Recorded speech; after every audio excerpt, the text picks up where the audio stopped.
Ready?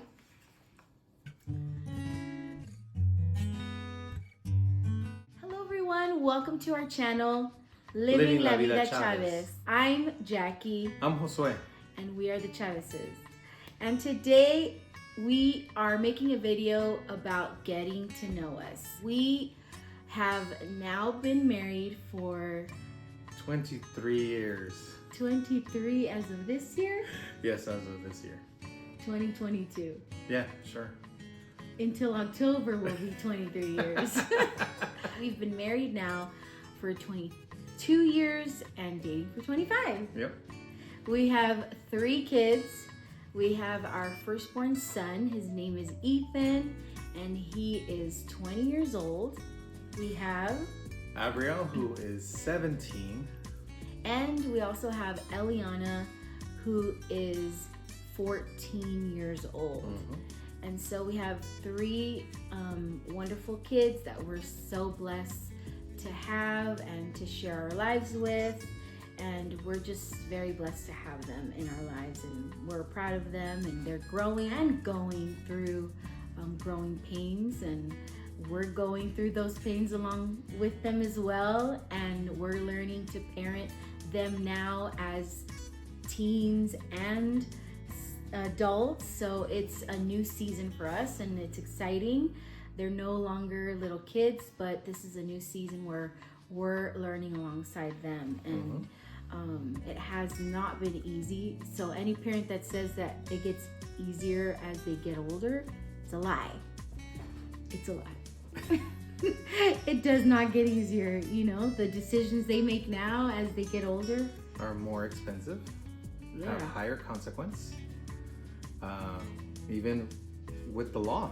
So there's a lot of things that as a parent you now worry more than what you used to worry about. Like, remember when they were first born, we used to worry about, the best pictures. Back in the day, we used to use picture people. We used to go to the mall. If anyone remembers that, I guess that shows how old we are. Diapers, wipes. What are they called? Warmers. Wipe warmers were the thing. They still kind of are. They still kind of are, but back then it was a brand new thing. So that was something that we were really looking at and all that. But now that they're older, now you're looking about making sure they schedule their ACTs or what their scores are, their ASVABs. Did you sign up for scholarships? Did you already write the letter that you were supposed to write about? How are your grades? College admission. Did you submit your paperwork on time? Jobs. Paying for college. Driving. Insurance. So many other things. They cost a lot more, right? Yes. So they're just other worries that we have. And so in this channel, we're going to talk about marriage. We're going to talk about family. We're going to talk about parenting, our experiences in ministry, and life in general, because we're going through life as much as you are. And so we kind of just want to talk about our experience and share our point of view and what we've learned along the way in these 22 years of marriage, going on to 25 years of relationship, and what we've been able to learn. So we want to just be real with you and talk to you about those things. Yeah, because these situations, there's so much that you go through in marriage counseling, especially in the Christian point of view, especially when it comes to relationships. There's a lot of things that are not talked about, even from the pulpit. Like a lot of things that are not covered, and we're going to be talking about a lot of these things, such as effective communication, what to be doing when you feel that you don't have a voice, when you feel that you can't get through. We'll be talking about a lot of these things as we go along. Gets us to the next point. We are both in ministry. We are both pastors' kids. We grew up in church. We were born in the church, and we've stayed in the church not because we've been forced to, but because our faith, we are Christian, and we are Christ followers, and we love God, and we serve in our churches, and we serve the Lord because we love Him, and He's done so many things for us and really is the center of our marriage. I currently serve as a children's pastor and also a worship ministry pastor at our local church. I currently serve as an associate pastor. I'm an ordained licensed minister with the Church of God of Prophecy. Also as a musician, as a music director, and really in everything else that is needed in the church. So that's one of the things growing up as PKs. We do a lot of things, you know, and one of the things that my dad taught me is if you see the need, then you feel the need. So I've seen her grow in ministry, in children's ministry, youth ministry, and so I've seen the struggles that she's gone through. She has seen my struggles that I've gone through, my strengths, my weaknesses, and vice versa.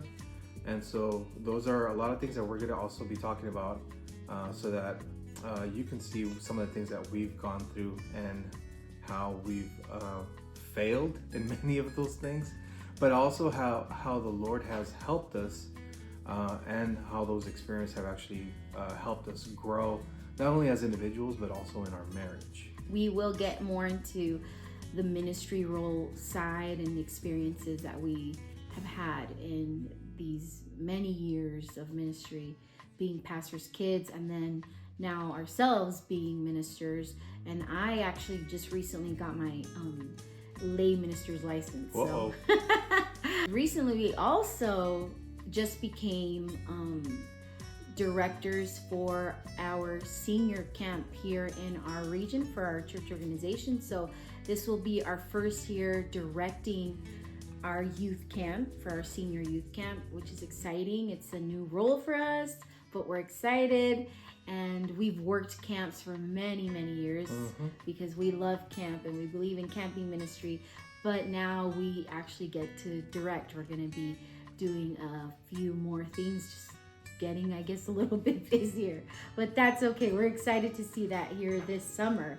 So if you have something that you want to talk about or you want to hear us talk about, make sure you comment down below and let us know. You know, let us know who you are, say hi, give us some feedback of maybe some things you may want to hear from us. When it comes to couples and relationships, we've been working on this since 2007.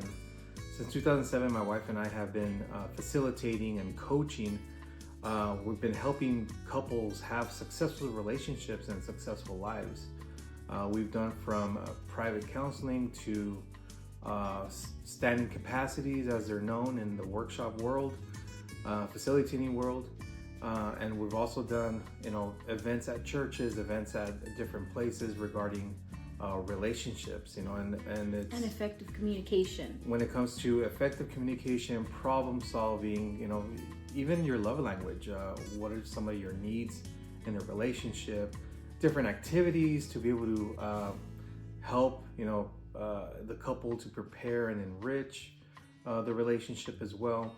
So there's different tools that we use to be able to help the couples, and we'll be talking about a lot of these subjects so that if need be, you can use those tools as well in your relationship. So we are excited to be able to share some of these things with you guys. So today we simply wanted to come on here and share a little bit about us. Our channel, we will have a video every week, and we will be uploading every week so that you guys can see a new content from us. So before we're done today, my husband's gonna share a scripture. This is one of my favorite scriptures. This is actually one of the scriptures that I love to share during weddings. It's from the book of Kohelet, which is known as the book of Ecclesiastes, chapter 4, from verse 9 through 12. This is one of the beautiful things, the beautiful masterpiece, the beautiful plan that God had planned from the beginning. When creation was completed, he looked around and saw that everything was perfect, but yet when he saw man, he saw that he was alone. In the context, you have Solomon talking about, in verse 8, the situation in which a solitary individual without a companion. So this is talking about a person that is alone. And this verse is beautiful, especially when it comes to relationships, when it comes to marriage. It says in verse 9, "Two are better than one, in that their cooperative efforts yield this advantage." We have an advantage here. "If one of them falls, the other will help his partner up. Woe to him who is alone when he falls and has no one to help him up. Again, if two people sleep together, they keep each other warm. But how can one person be warm by himself? And I'm always cold, especially my feet. He always warms them up. And verse 12, moreover, an attacker may defeat someone who is alone. But here's this beautiful part of the verse. But two can resist them, and a three-stranded cord is not easily broken. Thank you guys for joining us today. We hope that you've enjoyed this video. Remember to subscribe, like, comment, share, and we'll see you here next week. Bye. Bye now.